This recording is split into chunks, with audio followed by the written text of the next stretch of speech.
ओम नमः श्री यतिराजाय विवेकानंद सूरये सच्चित्सुखस्वरूपाय स्वामिने तापहारिणे स्वामिने तापहारिणे। मित्रांनो नमस्कार। माझ्या प्रिय मित्रांनो, या सिरीजमध्ये आपलं सगळ्यांचं स्वागत आहे।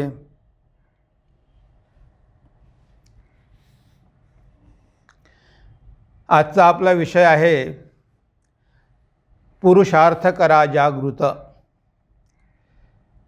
पुरुषार्थ करा जागृत हा आजचा आपला चिंतनाचा विषय राहणार आहे। खूप महत्त्वाचा विषय आहे, कारण पुरुषार्थाबद्दल आपल्या मनामध्ये बऱ्याच काही भन्नाट आयडिया असतात। अरे कुछ करना चाहिए, कुछ करना चाहिए। कुछ करना चाहिए म्हणजे काही पुरुषार्थ नाही, काहीतरी केलं पाहिजे म्हणजे काही पुरुषार्थ नाही। तेव्हा पुरुषार्थाबद्दल आपल्या मनामध्ये ज्या काही कल्पना आहे, जो काही भ्रम आहे, तो आज आपण दूर करण्याचा प्रयत्न करूया। कारण बरेचदा हा पुरुषार्थ शब्द आहे ना, याचा अर्थच लोक वेगळा लावतात न कळल्यामुळे। त्याचा योग्य अर्थ जाणून घेणं, नाही तर मग लोकांचा गैरसमज होतो। तेव्हा हे सगळे गैरसमज दूर करण्यासाठी आज आपण प्रयत्न करणार आहोत की पुरुषार्थ म्हणजे काय, कसा प्राप्त होतो, त्यामुळे काय होतं, हे सगळं जर आपण बघितलं तर आपण ह्या विषयावर चांगल्या प्रकारे प्रकाश टाकू शकू आणि आपल्या मनामध्ये गोंधळ बिलकुल राहणार नाही। म्हणून पुरुषार्थ हा शब्द महत्त्वाचा आहे आणि तोच आपण आज 6 कडव्यांच्या माध्यमातून बघणार आहोत। आजचं आपलं पहिलं कडवं आहे, प्रेरणा घेऊनी महापुरुषांची जीवनात काही शिका, वीरासारखे जीवन जगा, मेंढरासारखे होऊ नका, मेंढरासारखे होऊ नका। तेव्हा इथे काय म्हटलं आहे की मेंढरासारखे जगू नका, वीरासारखे जगा। आता इथे पुरुषार्थ म्हणजे काय हा प्रश्न आपल्या मनामध्ये निर्माण होऊ शकतो। तेव्हा मित्रांनो, पुरुषार्थ म्हणजे तुम्ही कोणत्याही क्षेत्रामध्ये तुम्हाला यश संपादन करायचं असेल तर त्यासाठी अथक प्रयत्न करणं, हाच पुरुषार्थाचा खरा अर्थ आहे। तुम्ही तुमच्या आवडीप्रमाणे कोणतंही फील्ड तुम्ही निवडू शकता, पण तुम्ही एकदा निवड केल्यानंतर, तुमच्या आयुष्याच्या ध्येयाची निवड केल्यानंतर ते ध्येय प्राप्त करण्यासाठी मरेपर्यंत प्रयत्न करणं, हा आहे खरा पुरुषार्थ। पुरुषार्थ म्हणजे काही आपोआप काही होत नाही, आपल्याला करावं लागतं, मेहनत केल्याशिवाय काही मिळत नाही। तेव्हा तुमचं कोणतंही क्षेत्र असो, प्रयत्न करा, आळसामध्ये पडून राहू नका। तुम्हाला वीरासारखं जीवन जगायचं आहे, जर तुम्हाला वीरासारखं जीवन जगायचं असेल तर पुरुषार्थहीन मनुष्य जगू शकेल का? नाही जगू शकेल। बघा, अर्जुनाला तिथे युद्धभूमीवर जाऊन तो म्हणाला की मी युद्ध करणार नाही, म्हणजे काय झालं, त्याच्यामधला पुरुषार्थ कुठे गेला? तेव्हा भगवान कृष्ण म्हणाले, अरे तू आर्यपुत्र आहे, तुला लाज वाटायला पाहिजे, तू एवढा मोठा योद्धा आहे आणि म्हणतो पुरुषार्थ करणार नाही, हे तुला शोभतं का? म्हणजे बघा, तुमचं कोणतेही क्षेत्र असो, युद्ध असो, नोकरी असो, व्यापार असो, कोणतेही असो, पण तिथे तुम्हाला अथक प्रयत्न केल्याशिवाय दुसरा कोणताही पर्याय नाही। आपोआप सगळं होईल असं कधी तुम्ही विचार करू नका, तिथे आपल्याला प्रयत्न करावे लागणार आहे। म्हणजे आपला पुरुषार्थ आपल्याला दाखवावा लागणार आहे। इथे पुरुषार्थ म्हणजे फक्त काही पुरुषांसाठीच आहे असं नाही, स्त्रियांसाठी पण आहे। आज स्त्रिया पण सगळ्या क्षेत्रामध्ये प्रचंड काम करत आहे। बघा, मोठमोठ्या क्षेत्रामध्ये या स्त्रिया आहे, त्या पायलट आहे, त्या मिलिटरीमध्ये आहे, त्या कुठे नाही. म्हणजे स्त्रियासुद्धा पुरुषार्थ करू शकतात. असं नाही की पुरुषार्थ फक्त पुरुषांसाठी आहे आणि स्त्रियांसाठी नाही. दुसरा आपल्या मनामध्ये नेहमी प्रश्न निर्माण होतो की पुरुषार्थ कशाला करायचा? कारण आपल्या नशिबात जे लिहिलेलं आहे तेच होणार आहे. म्हणजे आपण नेहमी अशा प्रकारे अव्हॉइड करण्याचा प्रयत्न करतो की करून तरी उपयोग काय आहे? जे आपल्या कपाळी असेल, जे आपल्या नशिबात असेल ते होणारच आहे, मग कशाला प्रयत्न करायचे? हे असे लोक जे असतात ना, ते भेकड असतात. अरे, तुम्ही तुमचं भविष्य निर्माण करू शकता. तुमचं प्रारब्ध म्हणा किंवा तुमचं नशीब म्हणा किंवा तुमचं भाग्य म्हणा, हे सगळं जे आहे ते तुम्हाला काय करू शकते? तुम्हाला जीवनामध्ये फक्त ते सुखदुःख देऊ शकतात. याच्या पलीकडे ते काही करू शकत नाही. कारण तुम्हाला त्याचे फळं भोगावी लागतील, हे नक्की. पण तुम्हाला स्वातंत्र्य आहे ना. तुम्हाला आज स्वातंत्र्य आहे की तुम्ही आज पुरुषार्थ करू शकता. तुमचं प्रारब्ध कर्म नष्ट करू शकता. तुम्ही नवीन प्रारब्ध तयार करू शकता. मी तुम्हाला एकदा मागे सांगितलं वाटते की पाणिनीची गोष्ट.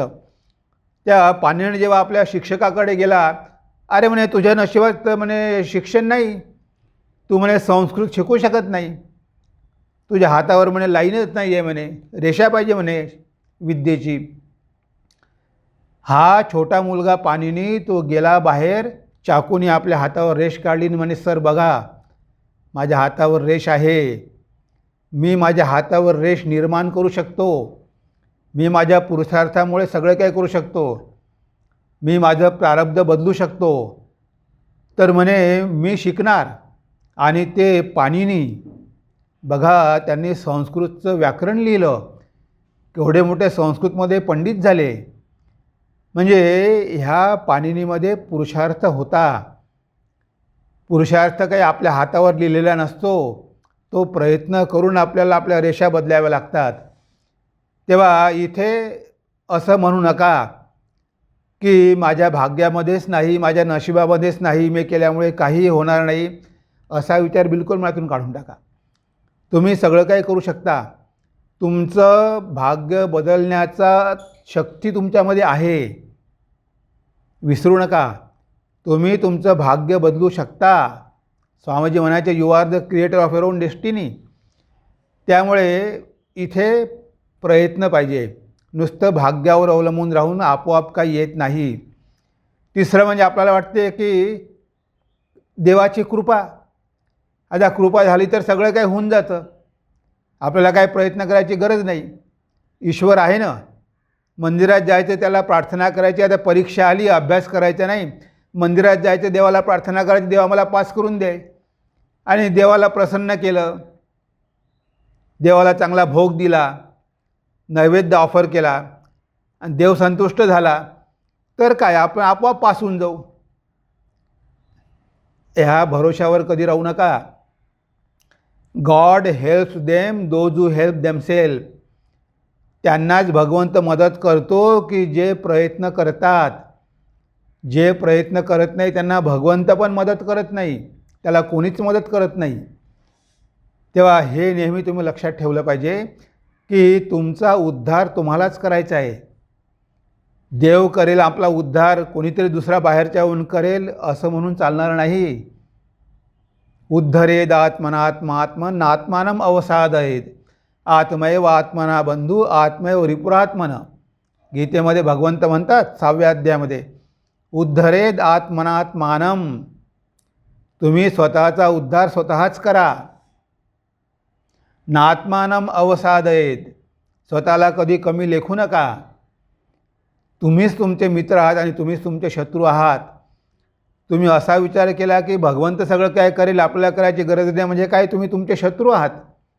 तुम्ही टाळण्याचा प्रयत्न करत आहात, त्यामुळे होत नाही.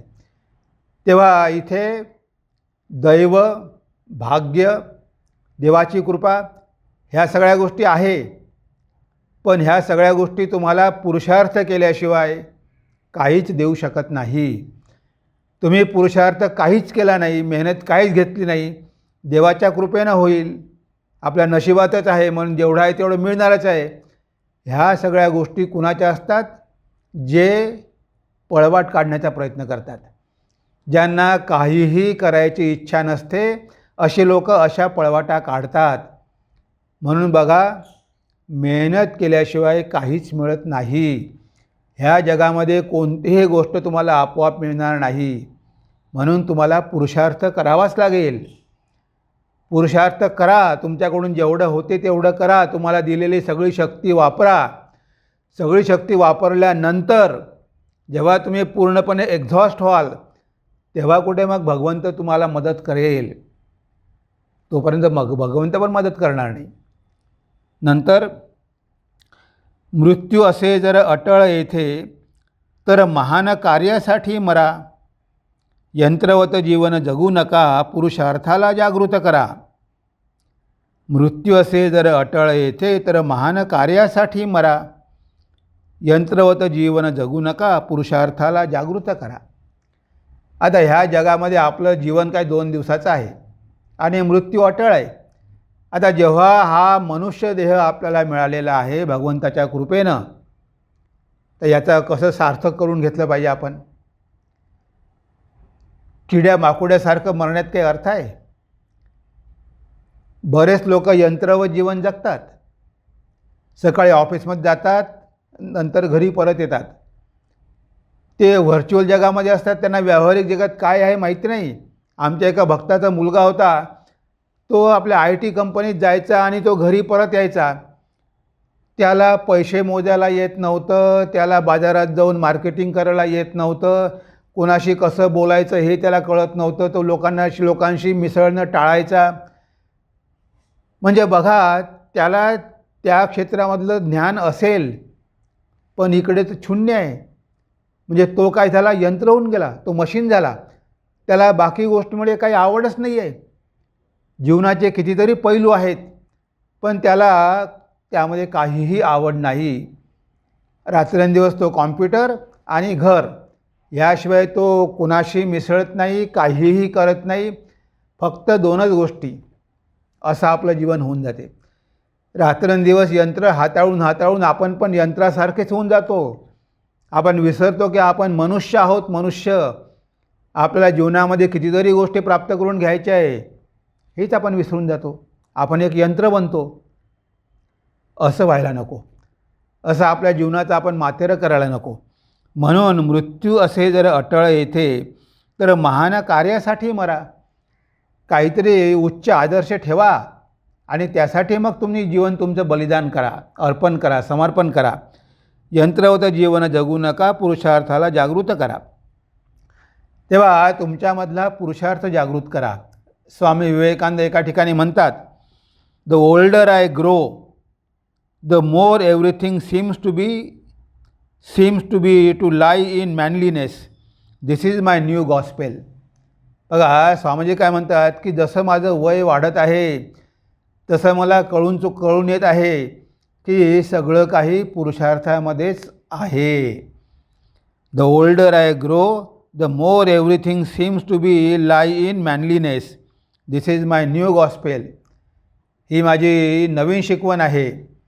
आणि स्वामीजी हे पण म्हणतात की जर जन्मात आलेला आहात आणि एक दिवस मरायचंच आहे, तर उच्च आदर्श घेऊन काहीतरी करून मरा.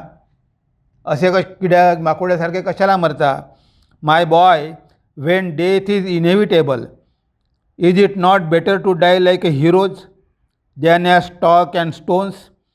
And what is the use of living a day or two more in this transitory world? It is better to wear out than to rust out, especially for the sake of doing the least good to others. बघा, स्वामीजी म्हणतात, म्हणजे गंजत मरण्यापेक्षा इथून एका क्षणात मेलेलं बरं. इतरांची सेवा करता करता स्वामीजी म्हणतात, my boy, when death is inevitable, is it not better to die like a heroes than as stocks and stones? And what is the use of living a day or two more in this transitory world? It is better to wear out than to rust out, specially for the sake of doing the list good to the others. इथे स्वामीजी आपल्याला म्हणतात की जर मृत्यू जर inevitable असेल, जर तो नक्कीच असेल, न टळणारा असेल, तर मग उच्च आदर्शासाठी आपलं जीवन का आपण देऊ नये? यंत्रासारखं आयुष्यभर जगत एखाद्या किड्या माकोड्यासारखं का मरावं? आपला उच्च आदर्श का असू नये? उच्च ध्येय आपण का बाळगू नये? त्यासाठी आपण आपलं जीवन का समर्पित करू नये? आता हेच तर कळत नाही. लोक येतात आणि दररोज लाखो लोक मरतात, काहीही मागे चिन्ह ठेवून जात नाही, जसे आले तसे जातात. त्या जीवनाला काही अर्थ आहे का? काहीतरी पुरुषार्थ करा, काहीतरी कमावून दाखवा, काहीतरी नाव मागे ठेवून जा. हा एवढा दुर्लभ मनुष्यदेह मिळाला आहे तर काहीतरी सार्थक करून जा. जर त्या जीवनामध्ये पुरुषार्थ नसेल तर त्या जीवनाला अर्थ काय आहे? साहस जर असेल हृदयात तर भीती उरणार नाही. साहस जर असेल हृदयात तर भीती उरणार नाही. मृत्यूचा सामना करण्याचे सामर्थ्य त्याच्या अंगी येई. सामर्थ्य त्याच्या अंगी येई. इथे काय म्हटलं आहे की जर आपल्या मनामध्ये साहस असेल तर आपल्याला मृत्यूचं पण भय राहणार नाही. आपण मृत्यूला का घाबरतो? आपल्यामध्ये साहस का नाही? कारण पहिली गोष्ट म्हणजे आपल्यामध्ये न्यूनगंड आहे. आपल्याकडे न्यूनगंड आहे. आपण नेहमी आपल्याविषयी विचार करतो की मला हे जमणार नाही, मला ते जमणार नाही, मला शक्य नाही, मला कसं शक्य आहे. आता बाकीच्यांना ज्या गोष्टी शक्य आहे त्या तुम्हाला का नाही शक्य होऊ शकत? तुम्हाला शक्य होऊ शकतात. पण आपण स्वतःविषयी एवढा न्यूनगंड करून घेतो की आपल्याला वाटते की आपण गुड फॉर नथिंगच आहोत, आपल्याकडून काही होणारच नाही. म्हणजे अशा प्रकारची भावना मनामध्ये बाळगतो आपण. जे काय होते, आपल्या मनामध्ये साहस राहत नाही. आणि जेव्हा आपल्यामध्ये साहस नसते तेव्हाच आपल्यासमोर भीती राहते, तेव्हाच आपण भयभीत होतो, तेव्हाच आपण पळून जाण्याचा प्रयत्न करतो. ज्या व्यक्तीमध्ये साहस आहे ती तर चॅलेंज घेते. आता बघा ना, बाजीप्रभू देशपांडे, किती साहस होतं की ठीक आहे मी एकटा रोखून ठेवेल सगळ्यांना, महाराज तुम्ही जा, विशालगडावर जा, मी सांभाळतो. आता हे साहस असल्यामुळे मृत्यूला घाबरले का? मृत्यूला नाही घाबरले. मुठभर मावळे घेऊन त्यांनी ते खिंड लढवत ठेवली. जोपर्यंत महाराज पोहोचत नाही गडावर तोपर्यंत खिंड लढवत ठेवली. कशामुळे शक्य झालं त्यांना मृत्यूचा सामना करणं? कारण त्यांच्यामध्ये साहस होतं. मेलो तरी हरकत नाही, पण शत्रूला इथे मी रोखून ठेवणार. म्हणजे जेव्हा आपल्यामध्ये असं सिंहासारखं साहस असतं तेव्हा भीती नावाची गोष्ट राहत नाही. तेव्हा आपण बिलकुल घाबरत नाही. कारण इथे बघा, बाजीप्रभू, त्याला जीवनाची पर्वा नव्हती, मरणाची पर्वा नव्हती. आपलं कर्तव्य करायचं, महाराजांना गडावर पोहोचू द्यायचं. म्हणजे बघा, अशा प्रकारे जर आपल्या मनामध्ये साहस असेल तर जीवनामध्ये कितीही मोठं आव्हान आलं तरी आपण ते सहज पेलू शकू. आपण घाबरून जाण्याचा प्रयत्न करणार नाही. कितीही मोठं आव्हान आलं तरी आपण त्याचा सामना करू. आणि सामना करता करता जरी मरण जरी आलं तरी आपण आनंदानं मरू. आपल्या भारत मातेला स्वतंत्र करण्यासाठी किती क्रांतिवीरांनी आपलं बलिदान दिलं, घाबरले नाही ते. हसत हसत ते सुळावर गेले, फाशीवर गेले, हसत हसत. कारण साहस होतं, भारत मातेवर प्रेम होतं, म्हणून त्यांना ते शक्य झालं. तर बघा, हृदयामध्ये साहस ठेवा. जर साहस असेल तर तुम्ही घाबरणार नाही आणि तुमच्या हातून प्रचंड पुरुषार्थ होईल, प्रचंड कार्य तुमच्याकडून केल्या जाईल. जर मनामध्ये साहस असेल तर. तेव्हा साहस जर असेल हृदयात तर भीती उरणार नाही. मृत्यूचा सामना करण्याचे सामर्थ्य त्याच्या अंगी येईल. ज्याच्यामध्ये साहस असते त्याच्या अंगामध्ये सिंहाचं बळ येतं. तो मृत्यूचा पण सामना करू शकतो. तो कशाची भीती बाळगून पळून जात नाही. त्याला म्हटलं आहे खरा खरा पुरुषार्थ, की जो आपलं कर्तव्य करता करता जरी धराधाई पडला तरी त्याला बिलकुल भीती नसते. अशा प्रकारचे वीर समाजवाले का आपल्याला पाहिजे. वीरासारखे जीवन जगा, मेंढऱ्यासारखे बनू नका.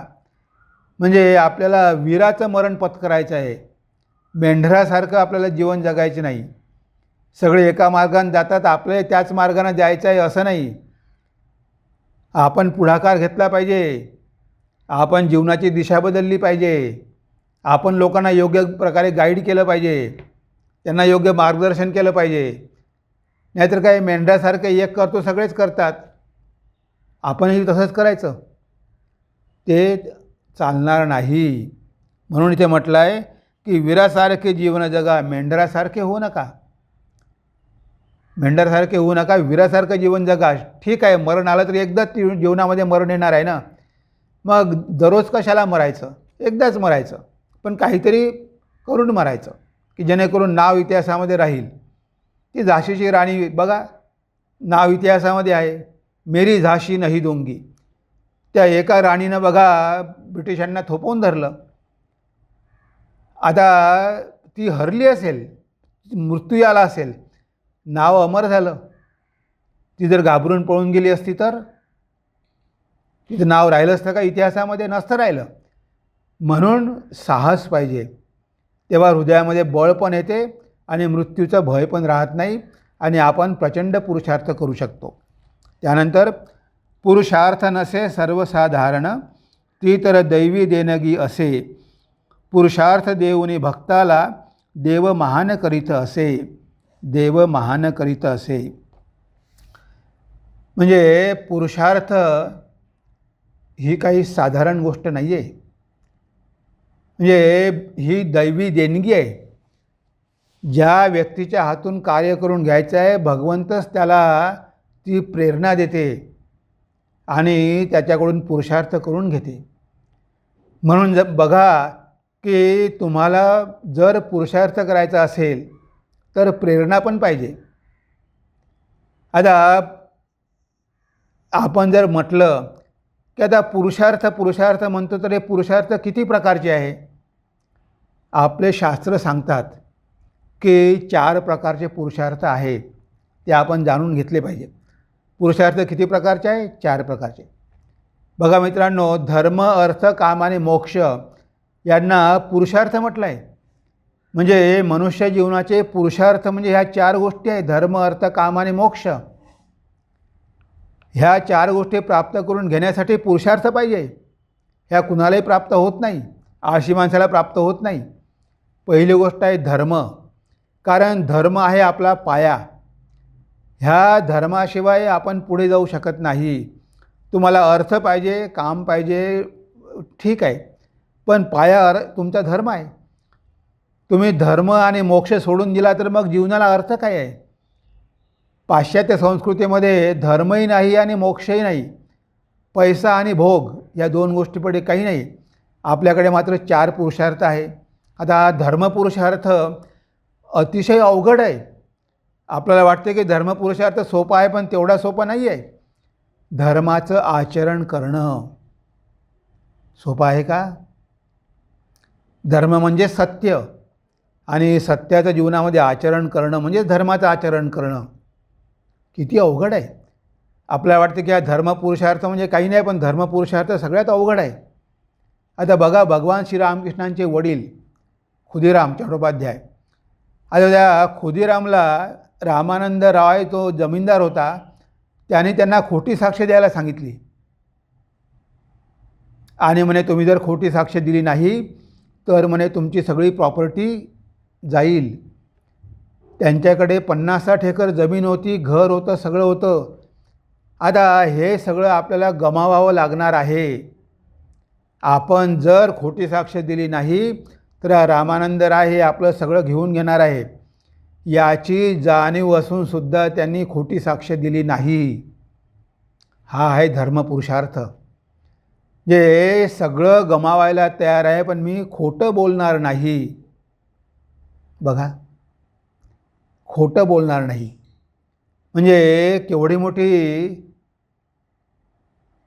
त्यागाची भावना आहे त्यांच्यामध्ये. म्हणजे सत्यावर किती प्रेम आहे. सगळं गेलं तरी चालेल, पण मी कॉम्प्रोमाइज करणार नाही, मी तडजोड करणार नाही. याला म्हटलं आहे धर्मपुरुषार्थ.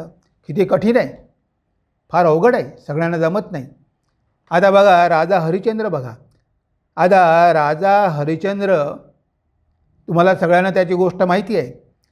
आता काशीला एका स्मशानामध्ये डोमाचं काम करतो. एक डोम आहे, डोम, जे मेलेले मुर्दे जाळण्याचं काम करतात. आता त्या स्मशानामध्ये स्वतःची बायको तारामती, ती स्वतःची बायको त्याच्या मुलाला घेऊन आली रोहिताक्षला, आणि मला याची संस्कार क्रिया इथे करा, दहनक्रिया करा.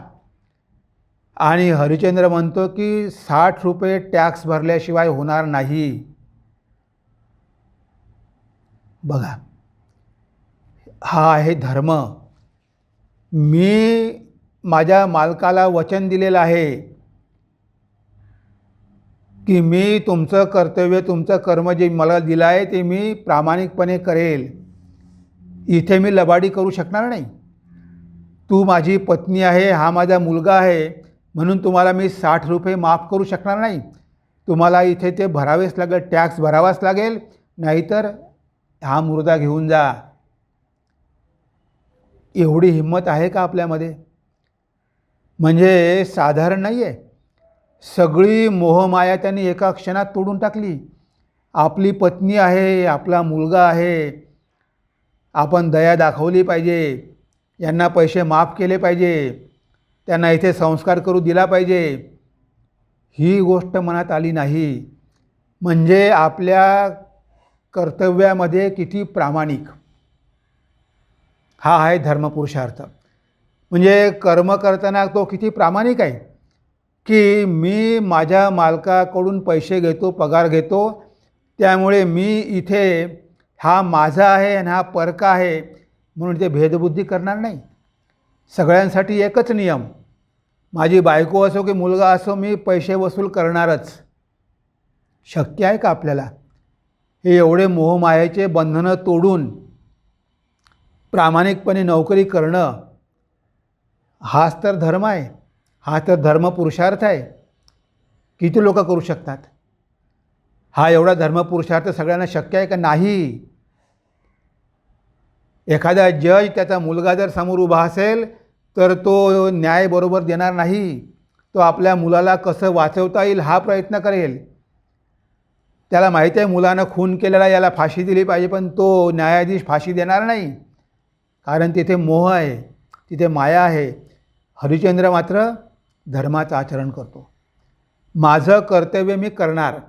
माझी बायको असो की मुलगा असो, मी पैसे घेणारच. पैसे नसेल तर घेऊन जा याला. माझा जरी मुलगा असला तरी मी इथे तुला दहन करू देणार नाही, घेऊन जा. किती कठीण आहे धर्मपुरुषार्थ. आपल्याला वाटते की धर्मपुरुषार्थ म्हणजे फार सोपा आहे. तेवढा सोपा नाही आहे मित्रांनो. पुरुषार्थ नसे सर्वसाधारण, ती तर दैवी देणगी असे. पुरुषार्थ देऊनी भक्ताला, देव महान करीत असे, देव महान करीत असे. तेव्हा पुरुषार्थ देऊन काय करतो? भक्ताला महान करतो. भगवंताने इथे काय केलं? हरिश्चंद्राला महान केलं. त्याला धर्मपुरुषार्थ दिला आणि त्या धर्मपुरुषार्थाचं त्यानं आचरण केलं आणि तो महान झाला. राजा महाबली तुम्हाला माहिती आहे, वामन अवतार, स्वतः वामन भगवान आले आणि ते म्हणाले की मागा तुम्ही बालयोगी, तुम्ही मागा काय पाहिजे? म्हणे काय मागू? पहिले वचन दे, प्रतिज्ञा कर, पाणी सोड. गुरु म्हणाला शुक्राचार्य, राजा म्हणे बिलकुल देऊ नको, तू दरिद्री होशील. हा भिकारी नाही, हा बटू बामन, हा अवतार आहे विष्णूचा, तुझं सर्वस्व हरण करेल. पण बलिराजा म्हणतो की मी वचन दिलेलं आहे की मी मागाल ते दान देईल, मी दिलंच पाहिजे. दान देतात बघा. आणि राजा बली महाबली अमर होऊन गेला. शब्द माग घेतला नाही. वचन दिलं की तुम्हाला मी दान देणार, काही मागा. 3 पावलं जागा मागितली, दिली, आणि आपल्याला माहीत आहे काय झालं. म्हणजे याला म्हटलं आहे धर्म पुरुषार्थ. अर्थ आहे तुम्ही पैसे कमावू शकता, पण धर्माचं आचरण करून. जमशेदजी टाटांना स्वामीजींनी प्रेरणा दिली आणि त्यांनी उद्योग सुरू केले, पैसे कमावले, पण त्यामुळे देशाचा किती फायदा झाला. त्याने स्वतःच्या स्वार्थासाठी बघितलं नाही. गृहस्थाला पैसे कमावलेच पाहिजे हा त्याचा पुरुषार्थ आहे. गृहस्थ आळशी बसून राहू शकत नाही, त्याला आपल्या कुटुंबाचा सांभाळ करायचा आहे. कुटुंबच नाही, संन्यासी आहे, विद्यार्थी आहे, ब्रह्मचारी आहे, म्हातारी लोक आहे, ह्या सगळ्यांचा सांभाळ करण्याची जबाबदारी गृहस्थावर आहे. त्यानं पैसे कमावलेच पाहिजे, त्यानं अर्थपुरुषार्थ केलाच पाहिजे. तो पैसे कमावत नसेल तर तो आपलं कर्तव्य पार पाडत नाही, पण मात्र धर्माचं आचरण करून. तेव्हा अर्थपुरुषार्थ. कामपुरुषार्थ म्हणजे तुमच्या इच्छा आहे, ठीक आहे, धर्माविरुद्ध कामोस्मी. भगवान म्हणतात की धर्म अविरुद्ध कामोस्मी. जर तुम्ही धर्माला धरून तुमच्या काही कामना पूर्ण करत असाल, तुम्हाला घर बांधायचं आहे, तुम्हाला काही पाहिजे, तर ठीक आहे, तुम्ही करू शकता, पण अधर्माच्या मार्गाने नाही. तुमच्या कामना तुम्ही पूर्ण करा, पण लोभी होऊ नका. जेवढं आवश्यक आहे तेवढंच करा, मोहात पडू नका. तर आणि मोक्षपुरुषार्थ म्हणजे सगळ्यात शेवटला परमपुरुषार्थ आहे तो. त्यासाठी सगळं सोडावं लागतं, तेवढी हिंमत कुणाची असते. सिद्धार्थ गौतम सगळं राज्य सोडून राजकुमार जाऊन बसला बोधगयेला. त्या झाडाखाली बसून, बोधिवृक्षाच्या झाडाखाली बसून निर्वाण प्राप्त करून घेतला. तो आहे मोक्ष. म्हणजे हा जो आहे मोक्ष पुरुषार्थ, परमपुरुषार्थ, तो तर अतिशयच अवघड आहे. पण ह्या चारही पुरुषार्थासाठी आपण प्रयत्न करायला पाहिजे. अर्थ आणि काम कदाचित आपण सोडून देऊ शकतो, पण धर्म आणि मोक्ष मात्र आपण सोडू शकत नाही, कारण आपल्या जीवनाचं ते फाउंडेशन आहे. तो धर्मपुरुषार्थ आणि मोक्षपुरुषार्थ आपल्याला सोडता येणार नाही, तो केलाच पाहिजे. त्याशिवाय आपल्या जीवनाला काही अर्थ उरणार नाही, आपण यंत्रवत होऊन जाऊ. पुरुषार्थाच्या अभावी मानव निष्क्रिय होऊन येथे जगतो. मंदबुद्धी असूनी कळत नाही, बुद्धिमान जगी भासवितो, बुद्धिमान जगी भासवितो. तेव्हा इथे मनुष्य स्वतःला बुद्धिमान समजतो, लोकांना दाखवतो बुद्धिमान आहे, पण मात्र असतो मंदमती. तो आळस निद्रा प्रमादामध्ये पडलेला असतो, तो काहीही करत नाही, बिलकुल प्रयत्न करत नाही. तर निर्लज्ज असतो, इतरांच्या भरोशावर बसून खाणार पण काही करणार नाही, लोकांना उपदेश देणार, हे सगळं करणार, पण मात्र बेशरम आहे. किती म्हटलं अरे तुला एवढं शिकवलं, काहीतरी कर, स्वतःचं पोट भरण्यासाठी तरी काहीतरी कर, करत नाही. म्हणजे करण्याचं सामर्थ्य आहे, करू शकतो, इच्छा नाही. आणि बुद्धिमान समजतो स्वतःला, तेच आपलं पटवतो की मी काही करत नाही, म्हणजे बघा मी किती बुद्धिमान आहे. तेव्हा इथे पुरुषार्थाच्या अभावी मानव निष्क्रिय होऊन येथे जगतो. तो दरिद्री राहील तरी त्याला पर्वा नाही, तो ढोंगी बनेल, लोकांना फसवणूक करेल तरी त्याला पर्वा नाही, स्वाभिमान गमावून बसेल, त्याला कोणी शिव्या देईल, कोणी काय करेल तरी पर्वा नाही, निर्लज्ज होऊन. नुसता दारू पिऊन पडणारे आळसामध्ये घरी काही करणार नाही. तेव्हा ह्या आळसामुळे काय होते की मनुष्य पुरुषार्थ करत नाही, आणि पुरुषार्थ न केल्यामुळे त्याचा आध्यात्मिक आणि भौतिक दोन्ही विकास होत नाही. तो या जगामध्ये पण काही कमावू शकत नाही, आध्यात्मिक जीवनात तर काहीच करू शकत नाही. असे असतात निष्क्रिय लोक. तेव्हा मंदबुद्धी असूनही कळत नाही, बुद्धिमान जगी भासवितो. आता हा पुरुषार्थ आपल्याला मिळाला पाहिजे, आपल्या जीवनामध्ये आला पाहिजे. तो कसा येतो बघा, म्हणजे आपल्या जीवनामध्ये आपल्याला पुरुषार्थ कसा प्राप्त होतो हे महत्त्वाचं आहे. तेव्हा 3 गोष्टी तुम्ही लक्षात ठेवा. पहिली गोष्ट म्हणजे प्रेम, दुसरी प्रेरणा, तिसरी पुरुषार्थ. ह्या 3 गोष्टी एकत्र असतात. जर तुम्हाला पुरुषार्थ करायचा असेल किंवा तुमच्या जीवनामध्ये पुरुषार्थ पाहिजे असेल तर तुमच्या जीवनामध्ये आदर्श पाहिजे. इथे म्हटलंच आहे ना, प्रेरणा घेऊन महापुरुषांची जीवनात काही शिका. तेव्हा महापुरुषांची प्रेरणा घेऊन तुम्हाला शिकायचं आहे. पहिल्या कडव्यामध्येच आहे, प्रेरणा घेऊन महापुरुषांची जीवनात काही शिका. तेव्हा आपण जे वाचन करतो, पुस्तकं वाचतो, आता एवढं वाचूनही आपण पुरुषार्थ का करत नाही? आता इथे बघा, काय म्हणावे अशा जनांना ज्यांची निद्रा भंगत नाही, सारे जीवन शास्त्रे वाचून पुरुषार्थ जागा होतच नाही. आता काय म्हणावं अशा जनांना, त्यांची निद्राच भंगत नाही, सारं जीवनशास्त्र वाचतात, आयुष्यभर पुस्तकं वाचतात, त्यांना सगळं माहिती असते, लेक्चर पण देतात, पण त्यांची निद्राच भांगत नाही. आता बघा, काही मंत्री, त्यांना आपलं मंत्रिपद गमावावं लागलं, कारण निष्क्रियता. मंत्रिपद दिलं पण तुम्ही निष्क्रिय राहिले, काहीच केलं नाही. अरे मंत्रिपद तुम्हाला कशाला दिलं? काहीतरी करायला, देशाची सेवा करायला. आता देशाची सेवा केली नाही, निष्क्रिय बनून राहिले, म्हणून मंत्रिपद गमावावं लागलं. कुठे गेला स्वाभिमान? आता ही अशी वेळ आली तर मग आपल्याला कसं वाटते जीवनामध्ये? किती अपमानास्पद आहे की मिळालेलं मंत्रिपद आपल्या हातून काढून घेतलं, कारण आपण निष्क्रिय राहिलो, आपण काहीच केलं नाही, म्हणून ते आपण मंत्रिपद गमावलं. काही लोक नोकरी गमावतात, काहीच करत नाही, ऑफिसमध्ये पगार मिळतो, काही करत नाही, मग जाणार नोकरी. आता हे अशा निष्क्रिय राहणं काही बरोबर नाही आहे. म्हणून प्रेरणा घ्यायची महापुरुषांची.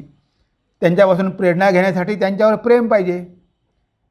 त्यांच्यावर प्रेम असेल तर त्यांच्यापासून आपल्याला प्रेरणा मिळेल, आणि जर प्रेरणा मिळाली तर आपण पुरुषार्थ करू शकू.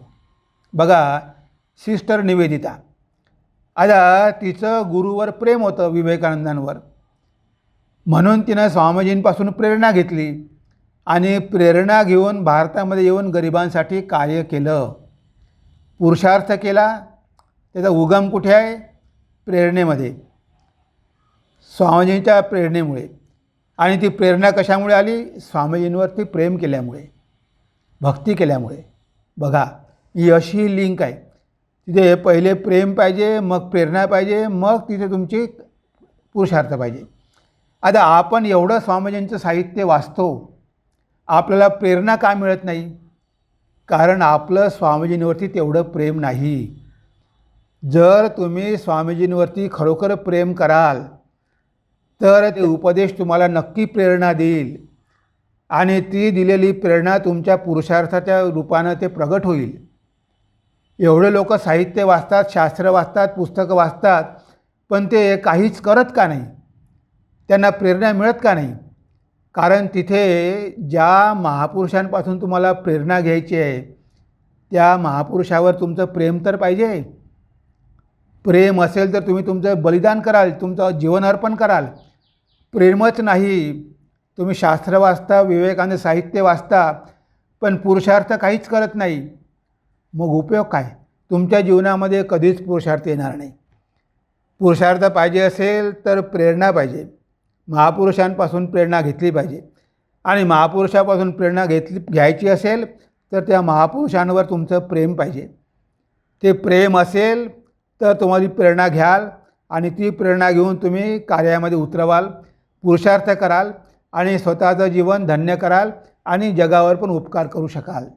त्या बघा, अशा प्रकारे या पुरुषार्थाचा उगम आहे. प्रत्येकाला वाटते की आपल्या जीवनामध्ये पुरुषार्थ आला पाहिजे, येईल, जरूर येईल, पण तिथे तुम्ही प्रेरणा घेतली पाहिजे महापुरुषांपासून, शास्त्रापासून, आणि ती प्रेरणा घेण्यासाठी तुम्ही श्रद्धा भक्तीपूर्वक त्यांच्यावर प्रेम केलं पाहिजे.